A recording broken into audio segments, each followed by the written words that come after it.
lot of us train lovers also love cars.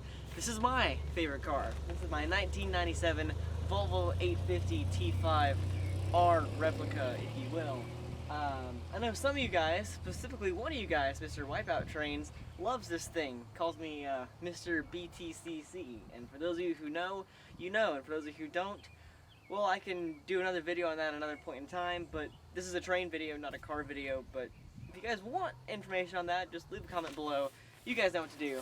But anyways, I've got a box, not from MTH, but from Atlas, in an MTH box, for whatever reason. Anyways, let's get into it right now on Sam's Trains.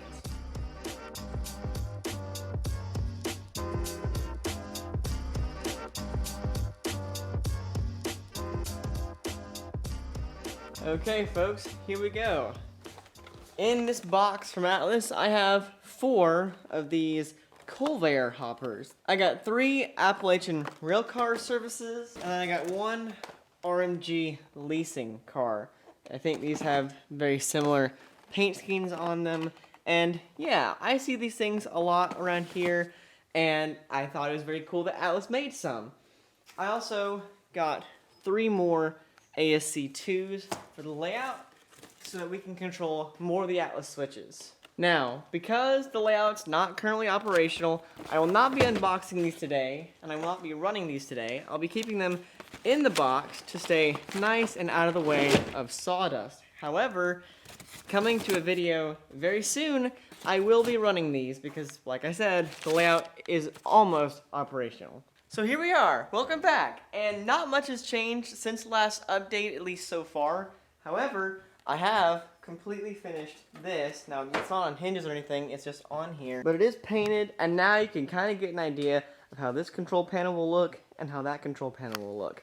And like I said, this one does not come out that far to where it disturbs things. You can see that it is really out of the way, and I can still have plenty of walkroom space up through here, and even back through here. I will still fit in this corner. It will just be a little bit more snug. But to have a control panel here, it'll definitely be worth it. Now I did add this piece of wood back here, and I know it's not going to look the best, but it keeps this stable and up like this. I may change that in the future, but for now, that's what I think works best. Now I do want to show you real quick something that I picked up recently. I made a trip to Ohio in the last couple weeks, and while I was up there, I stopped at a Menards. You guys know that I had the Menards Morton Salt building, but I picked something else up. I accidentally didn't bring it with me this trip, but I'll show you guys the video I got at Menards. So, here they've got a whole ton of auto rack cars, some other freight cars too.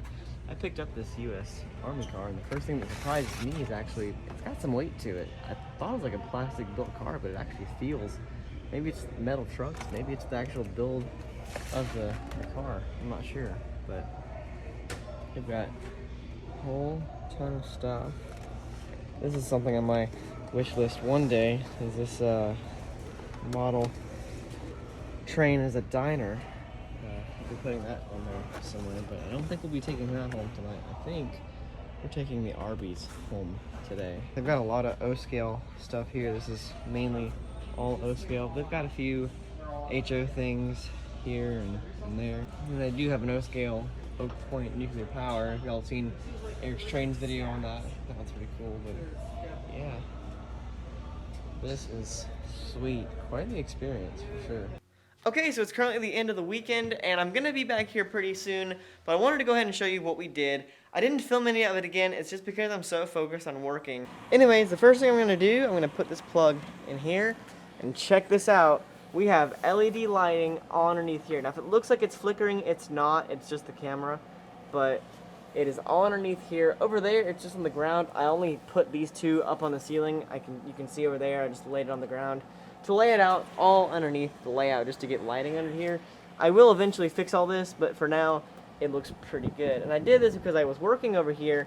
As you can see, there are some new wires peeping their way through the 2x4s over there, because I wired up another block right here, as you'll also see on the terminal right there. So, now I've got everything from here to here wired up, and everything from here to there wired up, so I just have this whole middle section to do, plus that, and then I'm good to go. that'll be next trip's plan. I'm also working on putting this antenna probably up there. I've currently drilled a hole over here for the coaxial cable to go through the table and down to the Legacy base. You can see it go over there. I love this lighting down here. It makes things so much better. Okay, so yeah, this video has kind of been thrown together. There hasn't been much of a storyboard to it or much of really what I'm doing. I've just been kind of showing you guys what's been going on.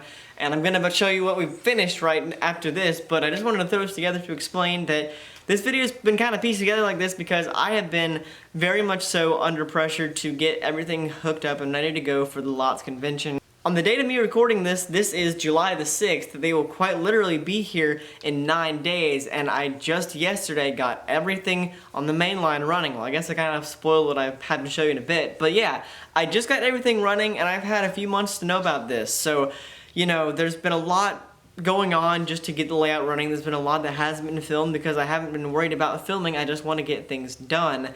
And so that's kind of why things just kind of get done without me filming, and then I film a clip of doing something, and then the next clip is what I've done after that, and there's been no real showing you what I've been doing. I've been meaning to do that more, and I will do that more in the future, but because I've had a deadline for this, that's why things have been how they are. Also, it hasn't been just getting the layout ready. I've had to do a lot more besides this. I've had to clean the shop, I've had to clean the layout, I've had to help clean around the shop, I've had to move boxes from outside the layout to underneath the layout to get it out of the public view. I've had to coordinate with people to see who can come. I have to still get the traveling in-scale layout over here as well, since we're going to be having that from the Crossville Model Railroad Club.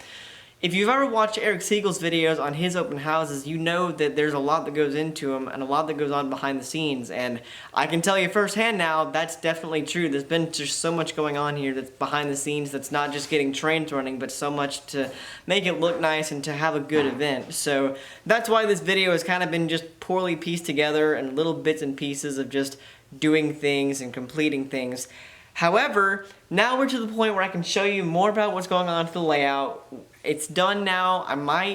Actually no, I'm not going to run a train in this video because in the next video or two, maybe we'll do a ribbon cutting ceremony. So by the way, make sure you comment below what trains you want to see run in my collection. If I don't have it, can't run it unless a friend brings it over. But otherwise, let me know what you guys want to see.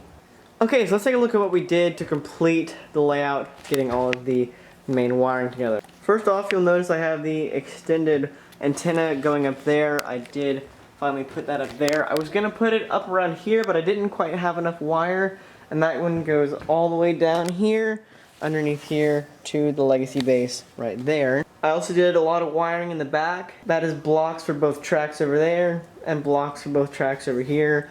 I know they're visible right now, but in the future, they won't be once we finally have all the scenery up here and stuff. And over here, I did all of the wiring underneath here. You can really see it through here. It's a mess, I know, but we just did this to get it running. We'll clean it up one day. And there it is over there, and there are my terminal wires. Again, those are things I probably need to fix eventually one day, but this will run for now, but one day it will be complete. And you can see some of the wires way back there in the back behind there, and you can also see I put up the LED strips fully back around here, all the way through here. I think that pretty much covers all that I did up here. I haven't wired up anything else, like any of the industry spurs, not this, nothing really in the yard. Everything else is kind of just sitting as it is right now, but one day we'll get all that wired up. This is, like I said, just to run trains for now. However, it does run trains pretty well. Like I said, I'm really excited to do my ribbon cutting ceremony. We're probably going to have a ribbon right over there, or maybe over here, cut it and run some trains. I already have this here. This isn't mine, this is actually a friend of mine's. He came over here the other day and ran some trains with me and left it here. So maybe, if he'll let me, I might do a review on it. It's a very cool engine, and he's got a nice little lineup of Conrail stuff. I think last clip I said I would try to film more, and I obviously didn't. But, you know, once LOTS come and goes, then I'll have a lot more time to actually film and do things. So next time I do a layout update, I'll try to do more, here is how I did things, instead of just doing them and then showing you about what I did later.